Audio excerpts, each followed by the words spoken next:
ठहर, मैं तेरे लिए मट्ठा लेके आती हूँ। व्रत के बाद पीने से पेट ठंडा रहता है। रुक।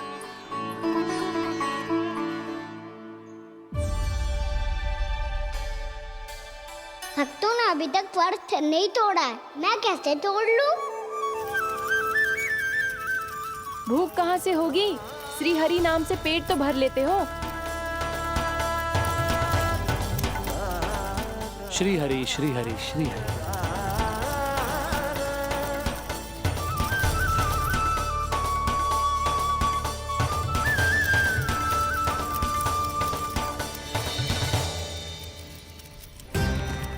हरि हरि प्रभु हरि, हरि हरि प्रभु हरि, हरि हरि प्रभु हरि, हरि हरि प्रभु हरि। कल से अन्न का एक दाना ना गो है पेट में। अब क्या व्रत तुड़वाने भी आपके प्रभु ही आएंगे? अब क्या व्रत तुड़वाने भी आपके प्रभु ही आएंगे? मैया,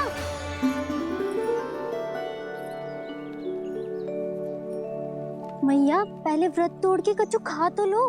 अभी ना, लौट के आने के बाद। हाँ,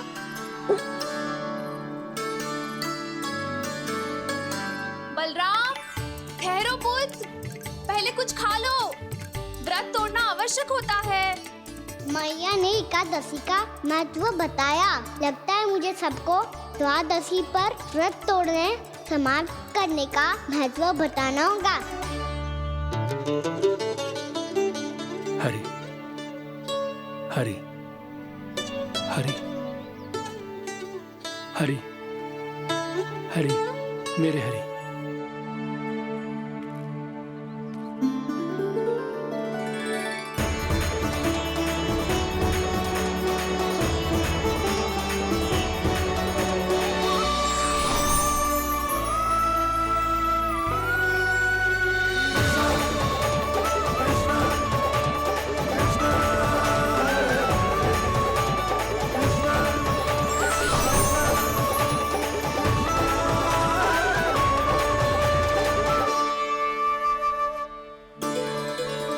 अभी अभी तो मैंने बच्चों की माँ को वचन दिया था कि आज किसी को शिकायत करने का अवसर ना दूंगा, और अब मैं प्रभु श्री हरि की कल्पना जसोमती रानी के लल्ला में ही करने लगा। ना ना, ये ठीक ना है।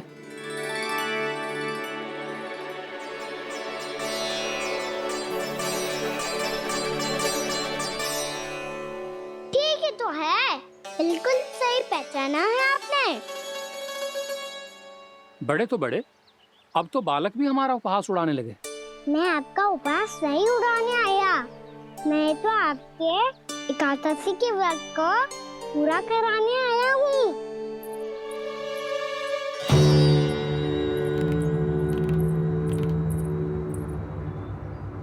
कान्हा,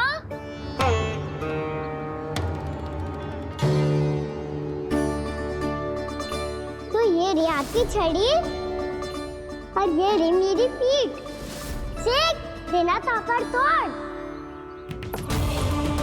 आज तो इसकी पीठ सेक के रहूंगी मैं। मैया घर पे भूखी मुझे ढूंढ रही होगी। लो, आज द्वादशी के दिन पहले प्रहर में भोजन करके अपना एकादशी का व्रत पूरा करो आप। धन्यवाद राजकुमार, पर अभी हमें भूख नहीं है। बहुत सारा काम पड़ा है, और अभी थोड़ी ही देर में शंकरी बहन भी अपनी मटकी लेने आती होंगी।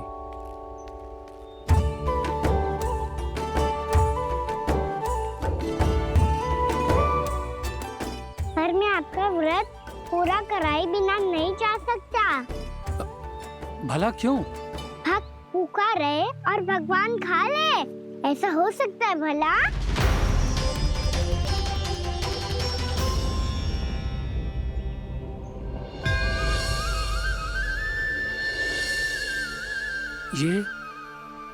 ये कैसा भ्रम हो रहा है मुझे लगता है अपना काम करना चाहिए। द्वादशी के पहले प्रहर में व्रत पूरा करना बहुत आवश्यक होता है, ना तो एकादशी का व्रत भी पूरा ना माना जाता। इतनी सारी ज्ञान की बातें तुम्हें कैसे पता है लल्ला?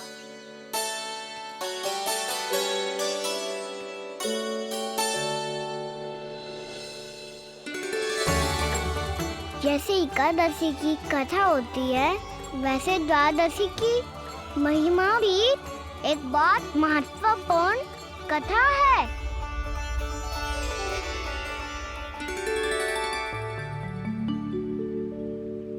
कैसी कथा?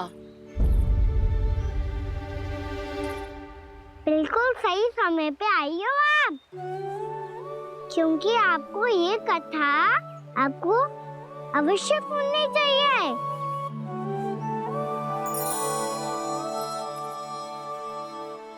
मुझे क्यों? पहले सुन तो लिया, फिर स्वयं ही पता चल जाएगा। बहुत समय पहले एक राजा हुआ करते थे, राजा अम्बरीश। भगवान श्री हरि के बहुत बड़े भक्त थे। ओम नमो नारायणाय। ओम नमो नारायणाय।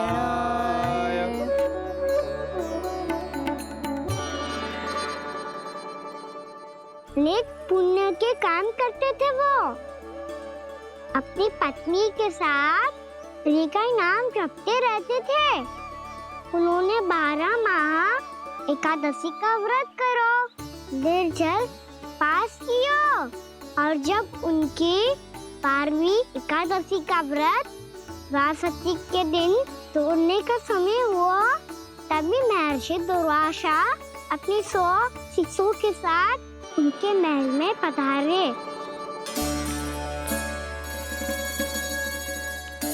प्रणाम स्वीकार करें महर्षि। आप जैसे महान ऋषि मेरे राज्यसभा में आए, वो भी ऐसे अवसर पर जब मैं और मेरी पत्नी निरंतर 12 एकादशियों के बाद अंतिम एकादशी का व्रत तोड़ेंगे। इससे बड़े सौभाग्य की क्या बात हो सकती है हमारे लिए। आज आपके साथ साथ मेरा और मेरे शिष्यों का एकादशी व्रत भी पूरा होगा। संभव है प्रभु की इच्छा यही हो कि हम सब अपना व्रत एक साथ तोड़ें। ये तो अत्यधिक प्रसन्नता की बात है महर्षि। तो फिर ठीक है, हम सब यात्रा से थके हैं। व्रत तोड़ने से पहले हम स्नान करना चाहते हैं। जैसी आपकी इच्छा महर्षि। जब तक आप लोग लौटेंगे तब तक आपके सारे प्रबंध यहाँ हो चुके होंगे।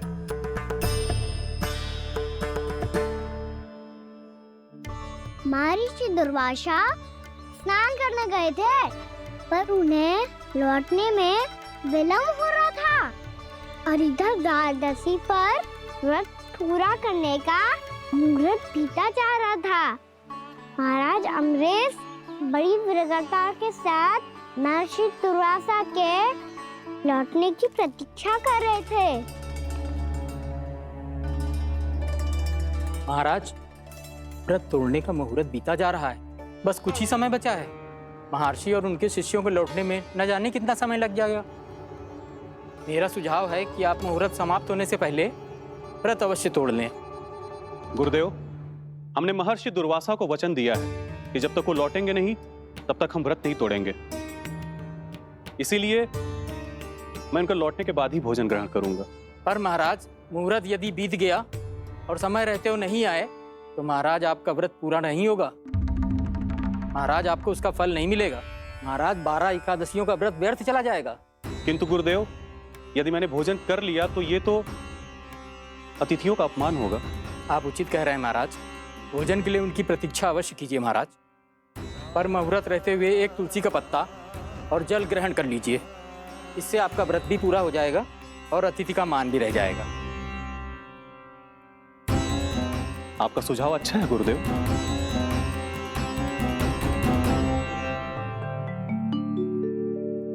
जैसे ही महाराज ने तुलसी का पत्ता खाया, वैसे ही महर्षि दुर्वासा लौट आए। महाराज,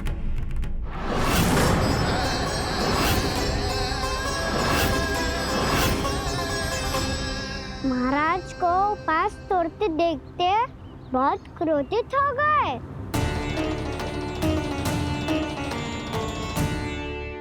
बहुत बड़े भक्त हैं आप, परंतु आप ये नहीं जानते अपने अतिथियों के साथ कैसा व्यवहार करना चाहिए। आपने हमें साथ भोजन करने का वचन दिया था, पर अपना व्रत क्यों तोड़ा आपने? महर्षि, मैंने भोजन नहीं ग्रहण किया। कहीं मुहूर्त न निकल जाए, इस कारण मैंने एक तुलसी का पत्ता ग्रहण कर लिया।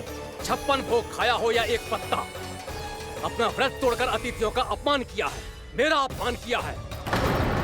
अब आपको दंड भोगना होगा ताकि आप सीख पाएं कि अतिथियों के साथ कैसा व्यवहार होना चाहिए। महर्षि महर्षि, आप जो भी दंड मुझे देंगे मुझे स्वीकार है, किंतु आप क्रोधित मत होइए। क्रोध का कारण आपने दिया है महाराज। एक महर्षि का अपमान करके राक्षसी प्रवृत्ति का परिचय दिया है आपने, इसीलिए अब एक राक्षसी आपको दंड देगी।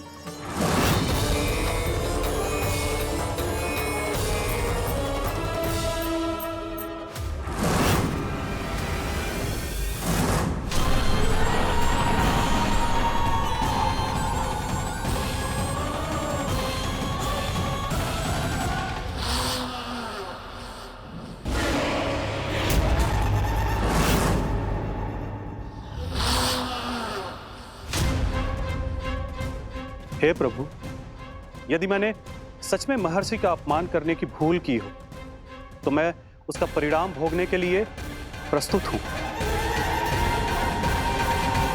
ओम नमो नारायणाय, ओम नमो नारायणाय नमः।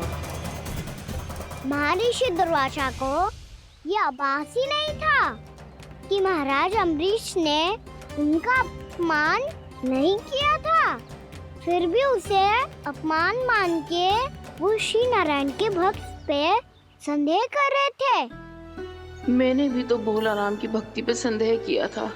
हे नारायण, ये क्या पाप हो गया मुझसे?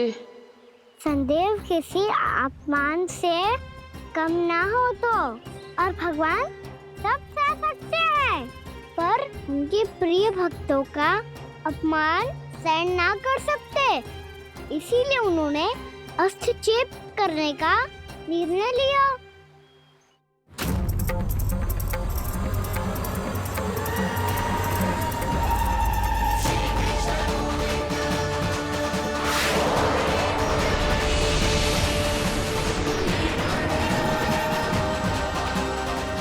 ओम नमो नारायणाय।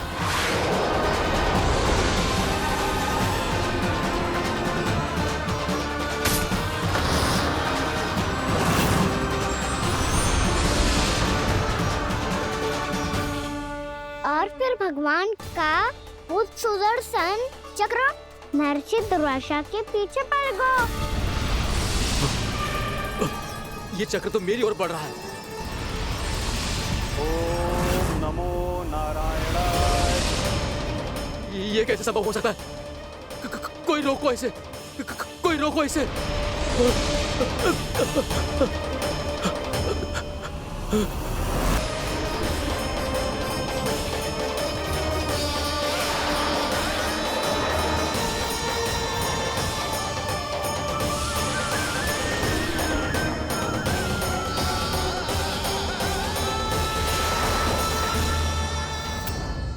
चक्र से अपने प्राण कैसे तैसे बचाते बचाते महर्षि दुर्वासा ब्रह्मलोक जा पहुँचे।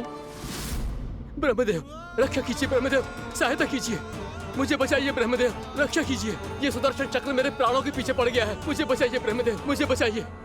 महर्षि, मैं चाहकर भी आपकी सहायता नहीं कर सकता। ऐसी स्थिति में यदि कोई कुछ कर सकते हैं तो वो है सुदर्शन चक्र के स्वामी विष्णु, क्योंकि सृष्टि में केवल वही है जो इसे नियंत्रित कर सकते हैं। वो ही इसे वापस लौटने का आदेश देकर आपके प्राणों पर छाए हुए संकट को दूर कर सकते हैं। किंतु हां, मैं सुदर्शन चक्र से इतना अवश्य कहूंगा कि जब तक आप विष्णु लोक में पहुंच नहीं जाते, वो आपको किसी भी प्रकार की हानि ना पहुंचाए। आपका बहुत बहुत धन्यवाद, आपकी सदा ही जय हो।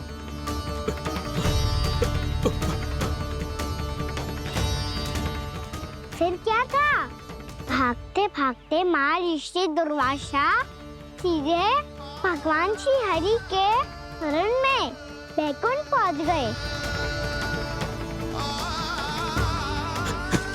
त्राहिमाम प्रभु, त्राहिमाम, मुझे बचाइए, मेरी सहायता कीजिए प्रभु, मेरी सहायता कीजिए। मैं आपके इस चक्र और ऊर्जा से नहीं भाग सकता प्रभु। कृपया करके अपने सुदर्शन को रोकिए, इसे वापस लीजिए प्रभु। यह असंभव है महर्षि। एक बार सुदर्शन चक्र मेरे हाथों से छूट जाए तो अपना उद्देश्य पूरा किए बिना, मेरे भक्तों की रक्षा किए बिना वापस नहीं लौटता। कोई तो उपाय होगा प्रभु, कृपया करके मेरे प्राण बचाइए प्रभु। मैं सुदर्शन की ऊर्जा से जलकर भस्म नहीं होना चाहता प्रभु। आप जो कहेंगे मैं करूंगा प्रभु। मेरी सहायता कीजिए प्रभु, मेरी सहायता कीजिए। किंतु मुझे नहीं लगता कि आप वो कर पाएंगे। मैं अवश्य करूंगा। मैं अपनी प्राण रक्षा के लिए कुछ भी करूंगा प्रभु। आपने मेरे भक्त राजा अम्बरीश को भक्ति का कर्तव्य निभाने के लिए अपमानित और दंडित किया है महर्षि, पर भक्त की रक्षा करना भगवान का कर्तव्य है।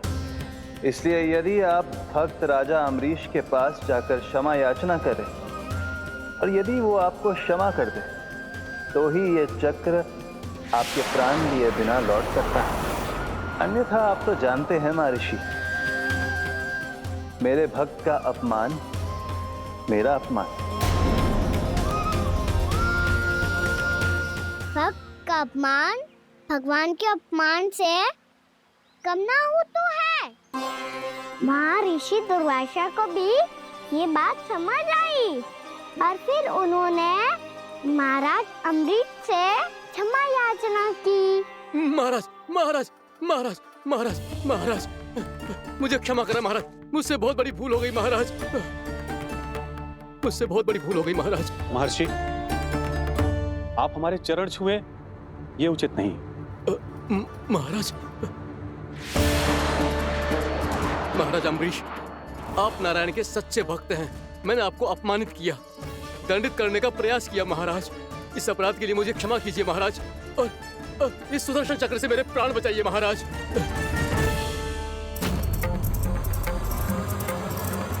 हे महान सुदर्शन, यदि महर्षि के लिए मेरे हृदय में अभी भी वही सम्मान और प्रेम हो जो इनके प्रथम आगमन पे था, तो कृपया आप अपने धाम वापस लौट जाइए।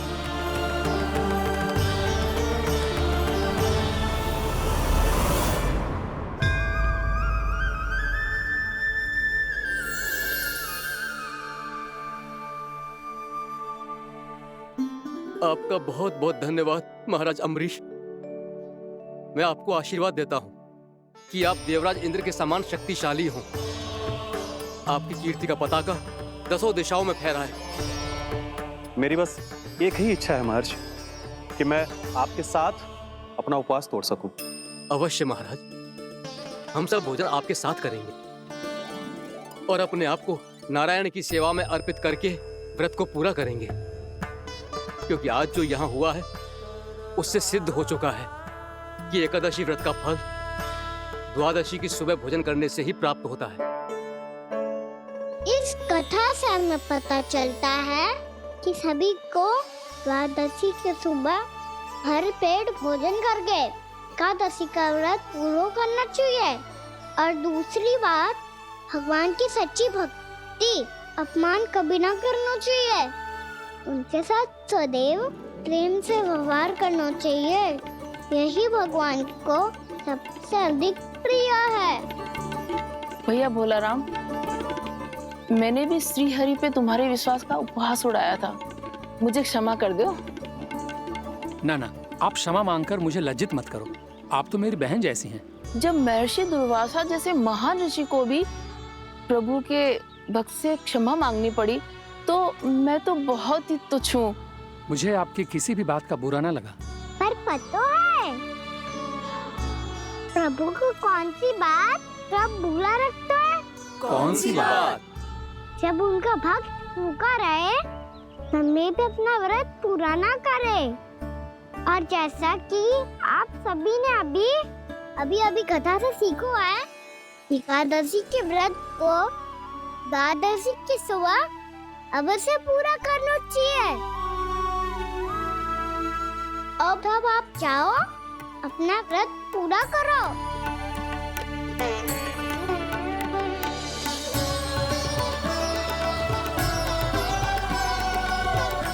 मैं आपके लिए जल लेके आती हूँ।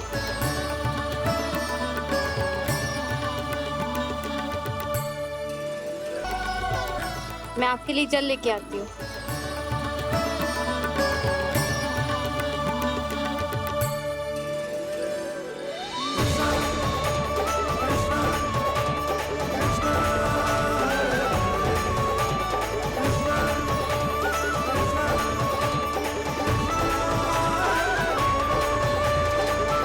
लो खाओ।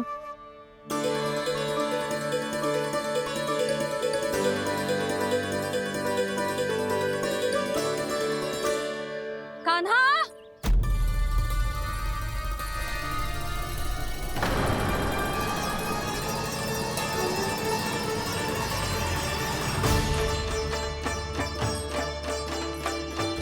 बोलो काका, सिगरेट छुपा लो मुझे, मैया आ रही है, बहुत क्रोध में लगती है।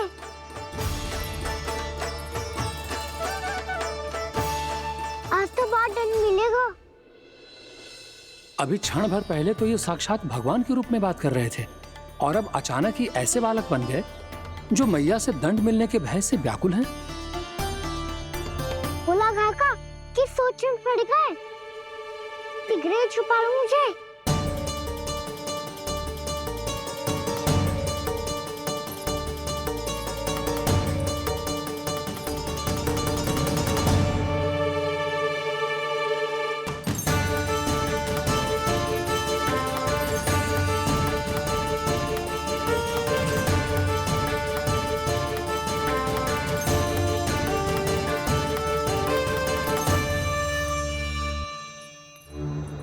बोला ना जी, कान्हा को देखो है क्या? मैंने तो अपने प्रभु को देखा है। मैं अपने लल्ला को ढूंढ रही हूँ, उसे देखो है आपने? वही तो मैं भी कह रहा हूँ जसोदा रानी, मैंने सिर्फ और सिर्फ अपने प्रभु को देखा है। ये तो अब भी अपनी भक्ति में ही खोया हुआ है, इससे पूछ के कछु लाभ ना है, मुझे ही ढूंढना पड़ेगा।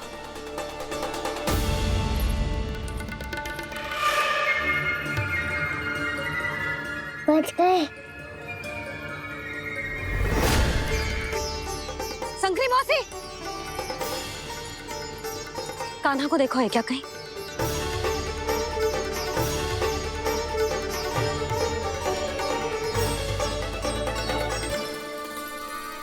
बोला काका, मुझे सिगरेट निकालो ना यहाँ से, भैया फिर से इधर ही आ रही है। सब कहते थे श्री हरि मेरे घर ना आ सकते। देखो आज प्रभु आ गए, उन्होंने अपने हाथ से मेरा व्रत पूरा कराया। हाँ, आते हैं और आगे भी आएंगे हमारे श्री हरि हमसे मिलने और आके मोक्ष देंगे, है ना?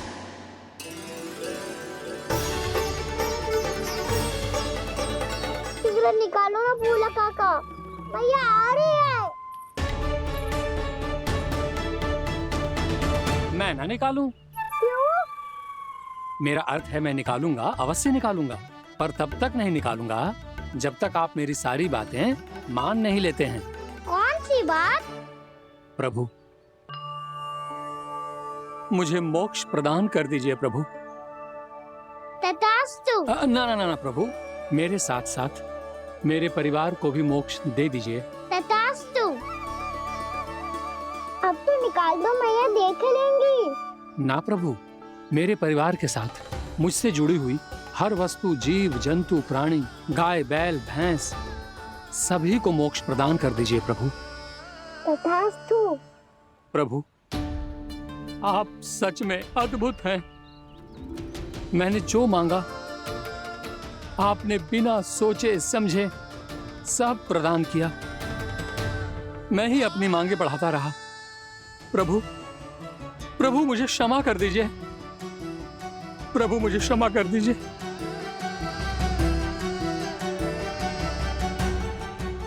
आइए प्रभु।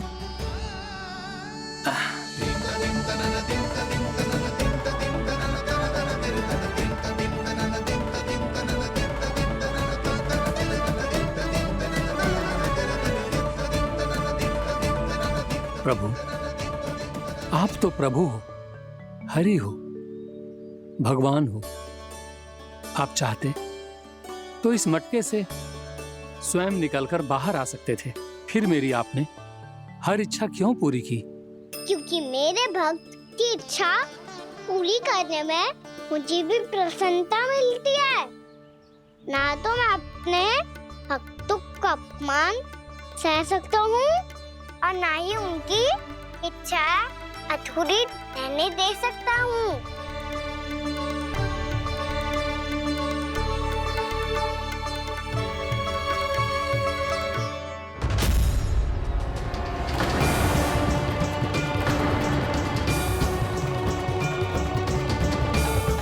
क्या कही थी तूने? हाँ, कि तू फिर से छल ना करेगा। फिर मुझे बिना बताए घर से बाहर कैसे निकलो? क्षमा करना मैया, पर जो आपने सिखाया था मैंने तो उसी का ही पालन करो है। फिर से चतुराई कर रहे हो ना? हाँ? आप ही ने तो कही थी ना, यदि कछु करने से किसी को हानि ना पहुंच रही हो या फिर किसी अच्छे कार्य में सहायता हो रही हो तो आज्ञा लेने की आवश्यकता ना होती। यदि तेरे कछु करने से किसी और की कोई हानि ना हो रही हो या किसी के अच्छे कार्य में सहायता हो रही हो तो मुझसे आज्ञा लेने की आवश्यकता ना है। तो किस अच्छे कार्य के लिए आया है यहाँ? द्वादशी के सुबह एकादशी का व्रत खोल के भोजन करा जाता है। ये बात ना तो भोला काका को पता थी, ना शंकरी मासी को और ना ही किसी और को। और तुझे पता थी? हाँ, मेरी मैया ने बहुत अच्छे से सिखाया है मुझे। जैसे कल तूने एकादशी कथा सुनाई थी ना, आज वैसे ही तेरे लल्ला ने सबको द्वादशी कथा सुनाई है।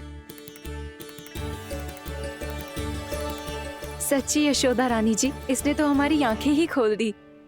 और भाभी, सच तो ये है कि मुझे भी ना पता था कि ये इतना बड़ा ज्ञानी है और इतना अधिक समझदार।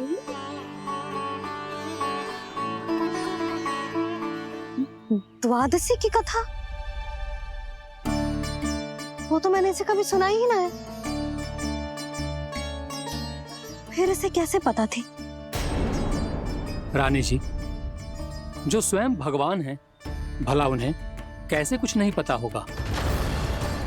मैंने तो इन्हें पहचान लिया। और हाँ, आप सब लोग भी इन्हें अपने अंतर्मन की आंखों से देखिए, हो सकता है इन्हें पहचान पाएं। ये कोई और नहीं है, श्री नारायण है, मेरे श्री हरि, मेरे प्रभु। जय श्री हरि।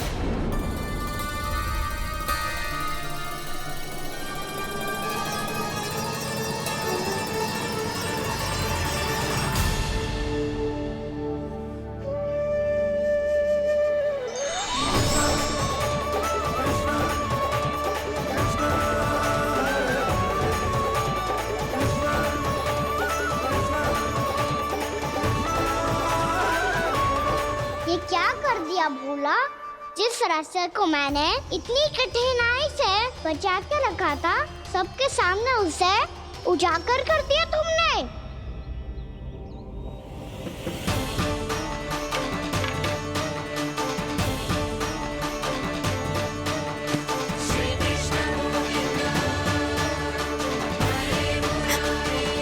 नारायण, नारायण, श्री नारायण।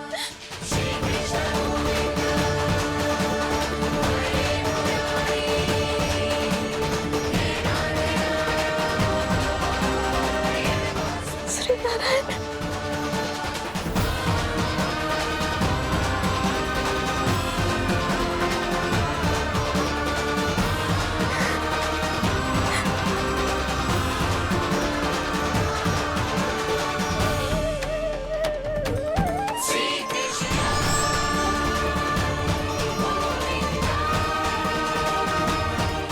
श्री नारायण प्रभु।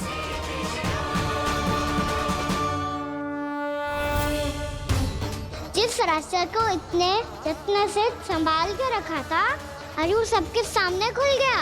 और तो और मेरा भेद मैया को भी पता चल गया बाबा।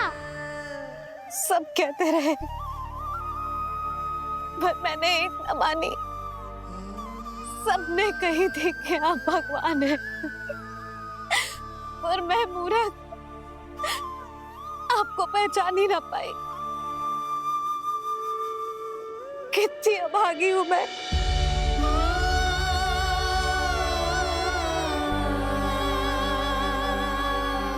जिस मुंह से मुझे आपकी महिमा गानी चाहिए थी उसी मुंह से मैंने आपको डांटा है।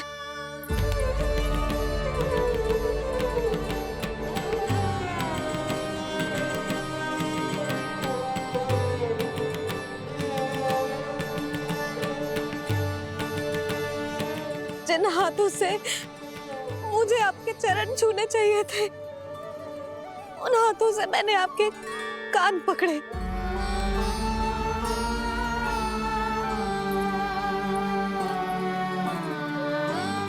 मुझे तो आपकी सेवा करनी चाहिए थी प्रभु और मैंने आपको दंड दियो, आपको घर से बांध दियो।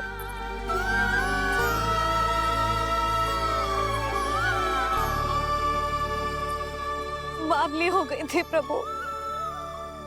अपने श्री नारायण को, अपने प्रभु को एक साधारण सा बालक समझ लियो मैंने। मैं आपके लिए भगवान नहीं हूँ मैया, साधारण बालक ही हूँ, बस आपका लल्ला। बुद्धि भ्रष्ट हो गई थी, भूल पर भूल करती चली गई। आज भी आपके पीछे पीछे छड़ी लेकर दौड़े चले आए।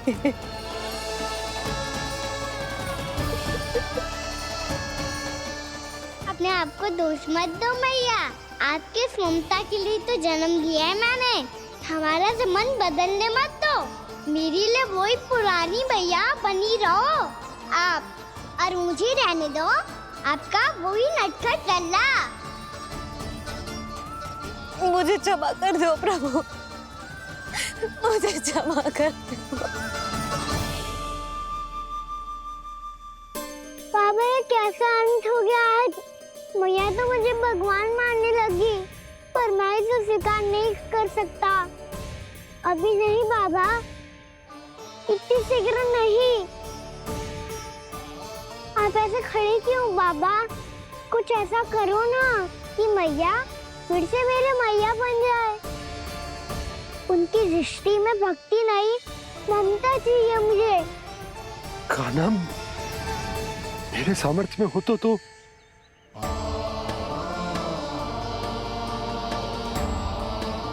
दाऊ, आप तो बड़े भाई हो, अपने छोटे भाई की सहायता करो ना, जिससे मैया सब कुछ भूल जाए। मैं क्या कर सकता हूँ कान्हा? कोई तो सहायता करो मेरी।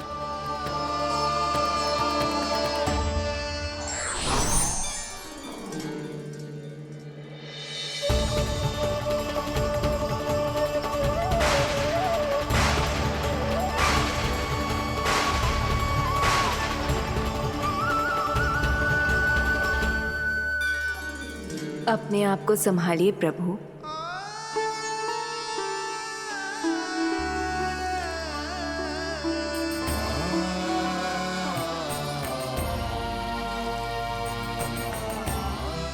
देखो ये क्या हो गया, भैया को सब पता चल गया।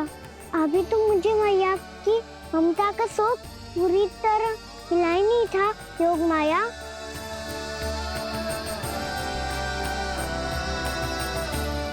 मेरी सहायता करो ना। कितनी अद्भुत है ममता की शक्ति। भगवान को भी एक साधारण बालक बना देती है। बालक की बना रहना चाहता हूँ मैं, नहीं चाहता दिव्य होना, नहीं चाहता भगवान बनना। बस मैया की गोद में रहकर ममता की रस से सेम को भिगोना चाहता हूँ। इनकी डांट फटकार का सुख पाना चाहता हूँ। कुछ भी करे योग माया, पर इन सबको भुला दो मेरा सत्य।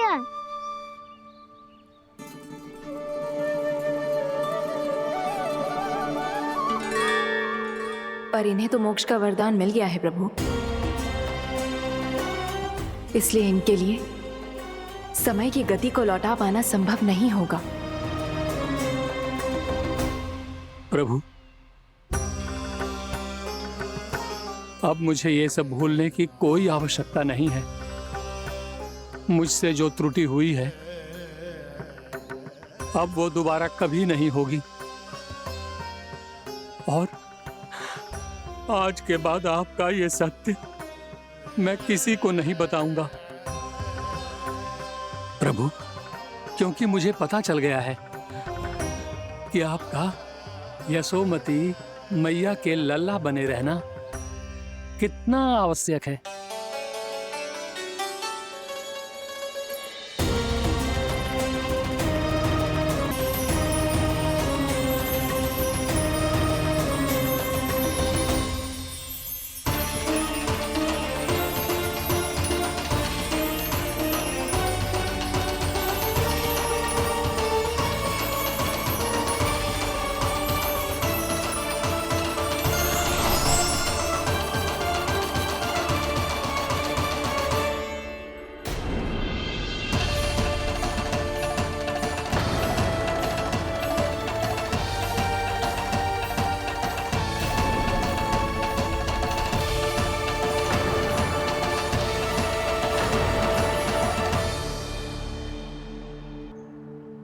मैया आपकी छड़ी। पहले चुपके से भाग जातो है, फिर स्वयं ही छड़ी भी पकड़ा रो है? नटखट कहीं का। हंसी आ रही है? अरे किस बात पे इतनी हंसी आ रही है रे? हाँ?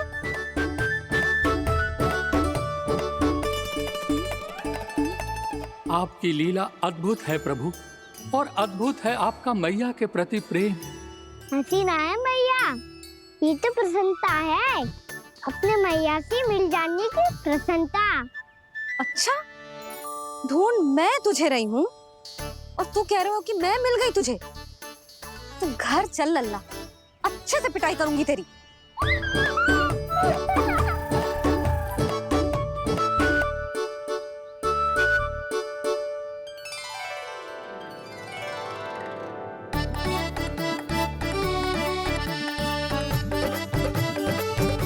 पिटाई से गाल लाल होंगे ना तेरे, तब हंसी बंद होगी तेरी।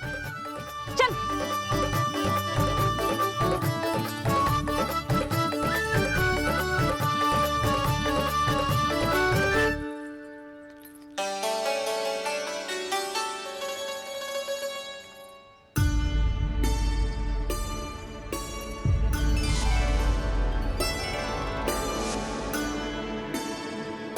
लगता है भैया की और चतन स्मृति वापस आ रही है।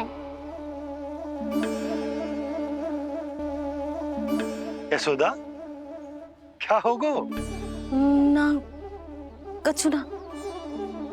आपको बताऊंगी तो और हंसेंगे मुझ पे। बोल दो, मैं उपास ना उड़ाऊं, सच्ची। देखो देखो इसे कैसे हंस रहा है।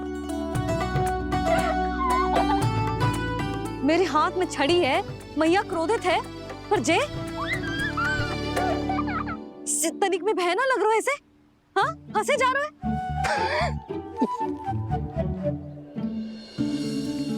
दोनों बाबा लल्ला एक जैसे हो।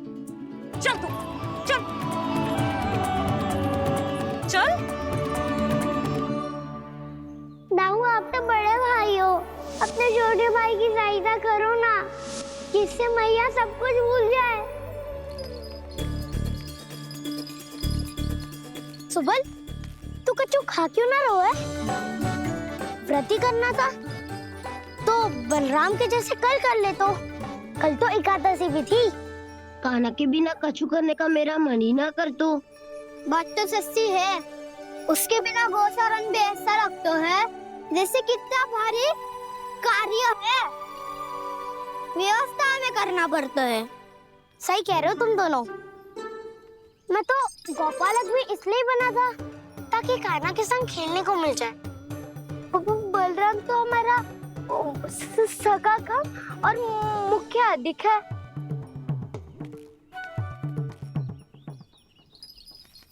रुक जाओ, तुम सब कुछ देर विश्राम कर सकते हो।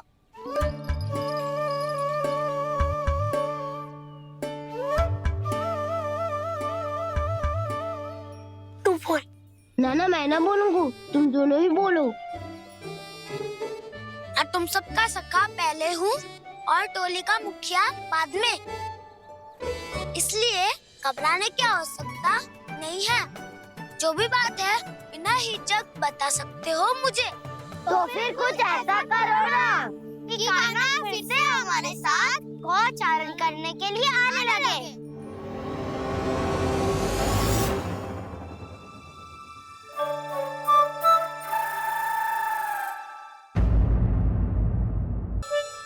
बिना कछु बताए भाग गओ। ये भी ना सोचा तेरे बिना मैया बाबा व्रत कैसे तोड़ेंगे। देखो देखो अभी भी हंस रहा है। क्या होगा वैसे? रुक, प्रसाद लेके आती हूँ। क्षमा कर दो मैया, पर जैसा आपके लिए मैं हूँ वैसे ही मेरे लिए मेरा भक्त, इसीलिए भोला राम का व्रत तोड़वाने जाना आवश्यक था।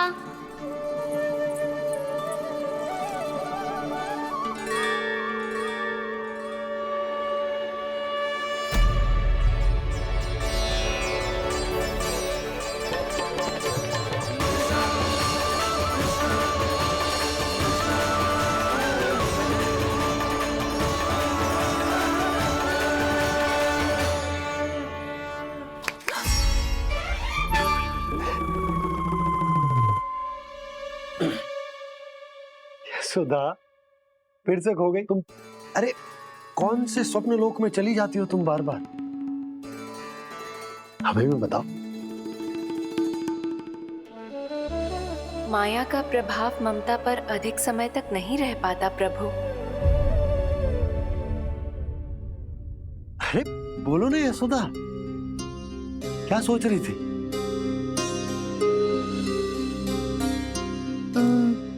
मैंने ना श्री नारायण को देखो है।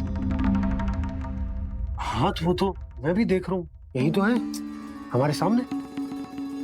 ये वाले ना तो मैंने साक्षात श्री नारायण को देखो है,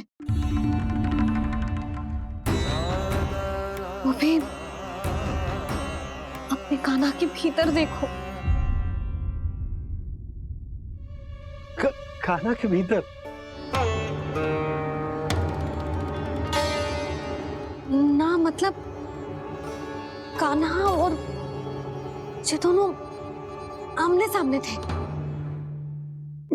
मैं कुछ समझो ना यशोदा। नारायण और कान्हा दोनों आमने सामने थे? ना, मेरे कहने का अर्थ है कि कान्हा और श्री नारायण एक दूसरे के आगे पीछे थे। अच्छा, तो मतलब श्री नारायण आगे थे और कान्हा पीछे था। पर अगर कान्हा पीछे था तो तुमने कैसे देखा? ओहो, कान्हा आगे था, श्री नारायण पीछे थे।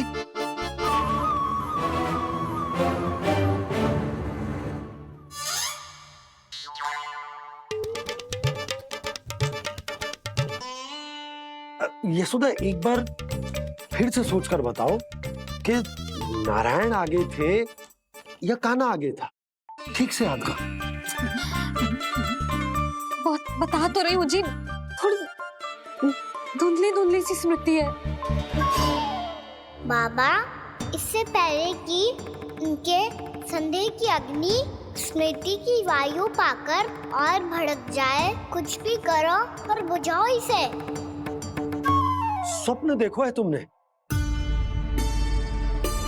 हाँ, संभव है स्वप्न ही था। पर यदि स्वप्न था तो सुबह सुबह उठते ही उसकी स्मृति क्यों ना आई? अब क्यों आ रही है उसकी स्मृति? और वो भी तब से जब से मैं भोला राम के यहाँ से कान्हा को लेके आई हूँ। जब मैं गई थी तो छड़ी मेरे हाथ में थी, पर फिर कान्हा ने मुझे छड़ी दी और मैं बैठी हुई थी।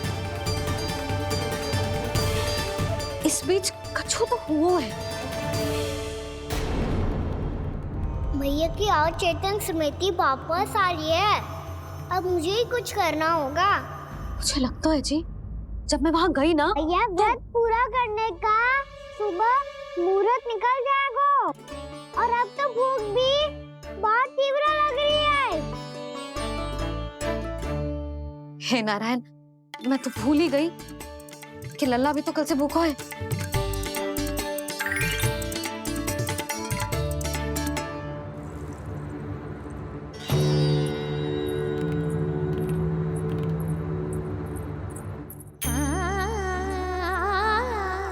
ले खा।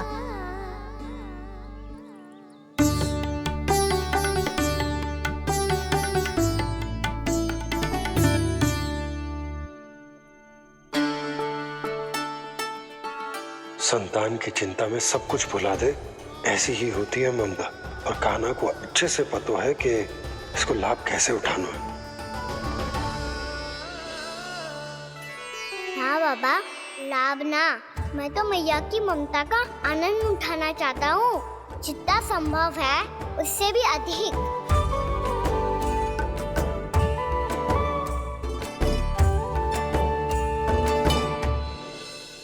बलराम, कान्हा को फिर से गौचारण आने के लिए केवल तू ही मना सकते है। तुम्हें ही वो क्षमता है, हमारी टोली के मुख्य गोपालक जो हो तुम। हाँ, और कान्हा के दाव भी तो हो तुम। हाँ, वो तुमको मना ना कर पाएगा। छोटा होने के नाते तुम्हारे आदेश का पालन तो करना ही चाहिए कान्हा को। चिंता मत करो सखा, मैं कछु कहूँ और कान्हा ना माने, ये तो संभव ही ना है।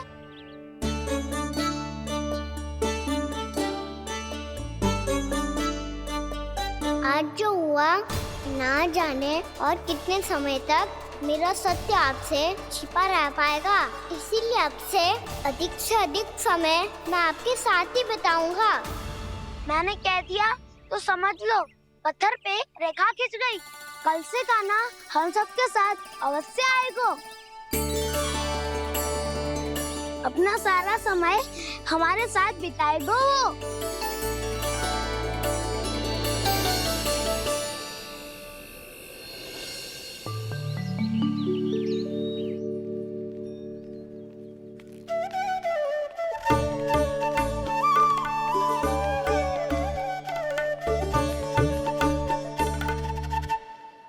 अभी तक तैयार नहीं हुए?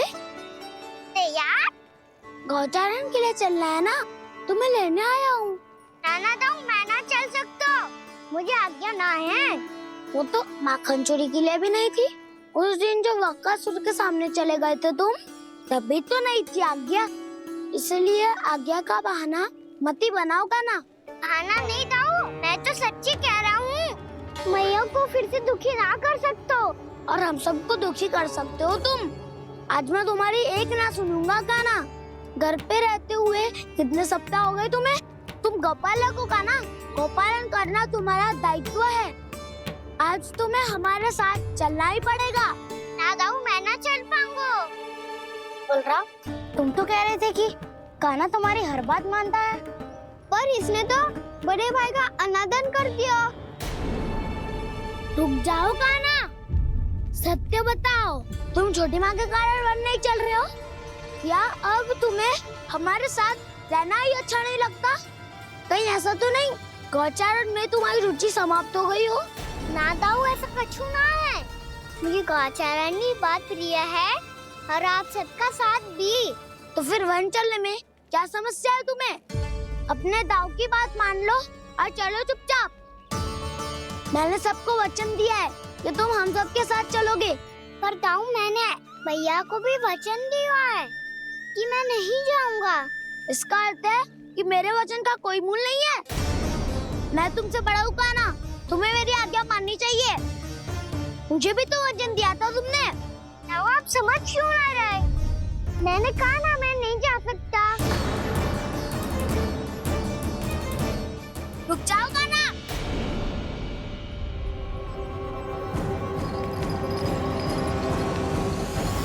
ऐसे कैसे नहीं आ सकते? मैंने बल्कि हम सब ने तुम्हारी हर शरारत में तुम्हारा साथ दिया है, चाहे माखन चोरी हो या गोचारण। और अब तुम अपने ताऊ को ही पीठ दिखा के जा रहे हो।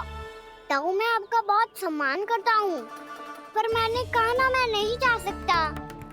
मुझे मेरी मैया के साथ ही रहना है। तो फिर तुम्हारे लिए मैं यही महत्वपूर्ण है। दाऊ नहीं, सखा नहीं, गयाऊ भी नहीं। कान्हा ने तो तुम्हारी बात मानने से मना कर दियो बलराम। लग तो है सच्चो भाई ना है। जानते हो इससे क्या सिद्ध होता है कान्हा? कि तुम छोटी माँ के पुत्र नहीं हो, कि तुम छोटी माँ के पुत्र नहीं हो। ताऊ, ये क्या कह रहे हो आप? और नहीं तो क्या, तुम उनके वास्तविक पुत्र होते तो अपने ताऊ की आज्ञा कभी नहीं टालते। ऐसा मत ही कहो ताऊ, मैं अपनी मैया का ही लल्ला हूँ। मुझे तो लगता है छोटी माँ हाथ से ग्रह करके लाई है तुम्हें। अब ऐसा क्यों बोल रहे हो ताऊ?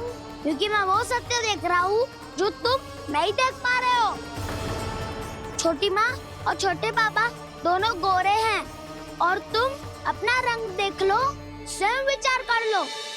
जी तो मैंने भी सोचा था, बस बोला नहीं। हाँ तो क्या हुआ, मेरी त्वचा का रंग अलग है, मैं उन्हीं का ही लल्ला हूँ। बस धूप में तुम सबके साथ इतना खेला हूँ कि मेरी त्वचा का रंग बदल को है। बड़बोली बात मत ही कर कान्हा, स्वयं को बचाने के लिए हम पर दोष लगा रहे है। सत्य तो ये है कि तेरी त्वचा सदैव से ऐसी थी कान्हा। लग तो है ये कि बलराम सही कह रहा है। इसका अर्थ है कि सस्य में नन काका यशोदा काकी इसके हाथ से ग्रेट करके आए हैं। बालक हाथ में थोड़ी ना मिलता है। हमारे घर में जो बछड़ा है उसको तो मेरे बाबा हाथ से ही लाए थे, पर मुझे हाथ से कोई ना लायो है। मैं अपनी मैया का ही लल्ला हूँ, यशोमती मैया का नंदाला ही हूँ मैं। तुम्हें वन चलना है तो चलो, या फिर मत चलो, पर छोटी माँ और छोटे बाबा का लल्ला बनने का स्वांग करने की कोई आवश्यकता नहीं है।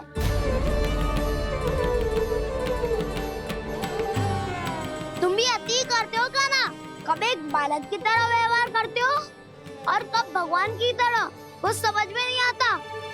भगवान की तरह? मैंने भगवान क्या क्या?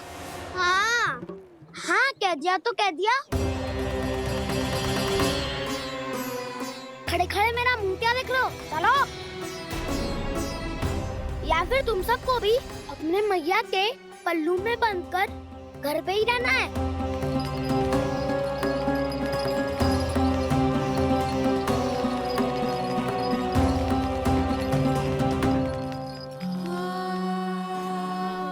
जानते हो इससे क्या सिद्ध होता है कान्हा?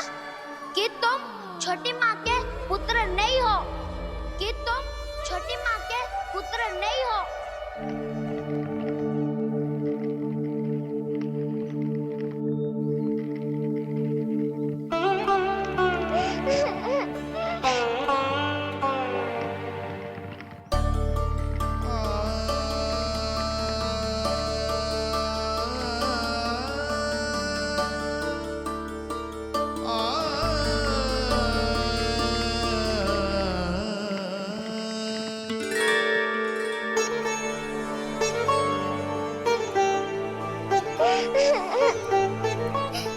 क्या हो गो लल्ला, रो क्यों रहे हो?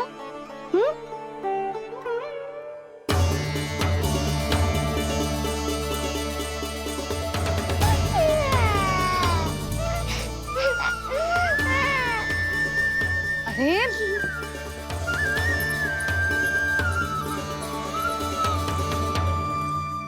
मैया को ना बताए को लल्ला, क्या हुआ? हाँ लल्ला, क्यों रो रहा है लल्ला? बता, किसी ने कछु कही है क्या? क्या होगा लल्ला? मैं आपका लल्ला ना हूँ।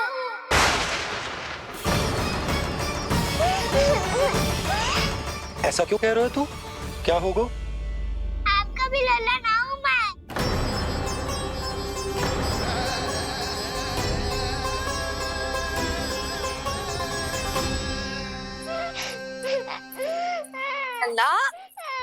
कान्हा, जी क्यों कह रहे हो लल्ला? मुझे पता चल गया है, मैं आप दोनों का लल्ला ना हूँ।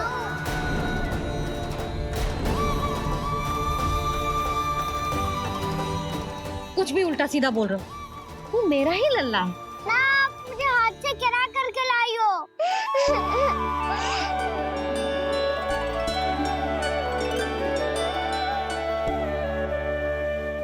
लल्ला, तुझे किसने कही कि हाट पे बालक मिलते हैं? मिलते हैं, पूरी गैया का बालक भी तो हाट से ही आयो है। अच्छा, क्षण भर के लिए मान लिया कि हाट में बालक मिलते हैं, पर तुझे कैसे पता चला कि तुझे हाट से ही लेके आए हैं? मेरा रंग देखो और फिर अपना हाथ देखो। मैं रात के अंधेरा जैसा हूँ और आप दिल की उजाली जैसी। बाबा का रंग भी आप जैसा ही है, बस मैं ही बावला हूँ।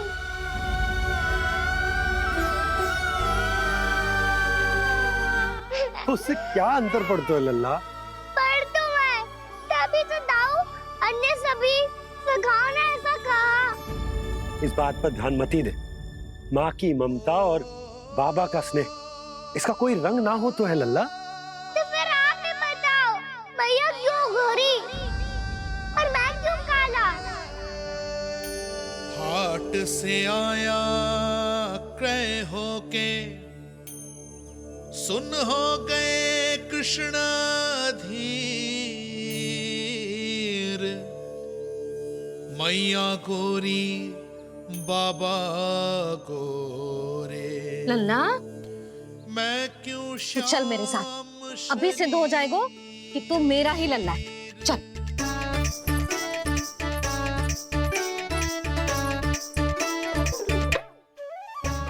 ये दोनों लल्ला और मैया का मन कछु समझ ही ना आता, कछु ना कछु उटपटांग करते ही रहते हैं दोनों।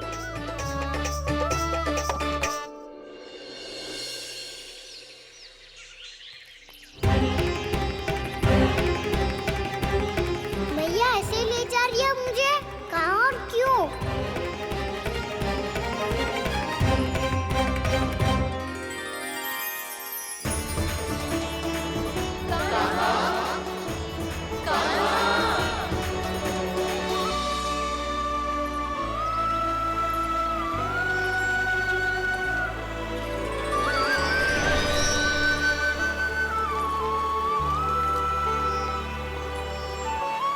खाना आए हैं, कितने दिनों के बाद खाना आए हैं।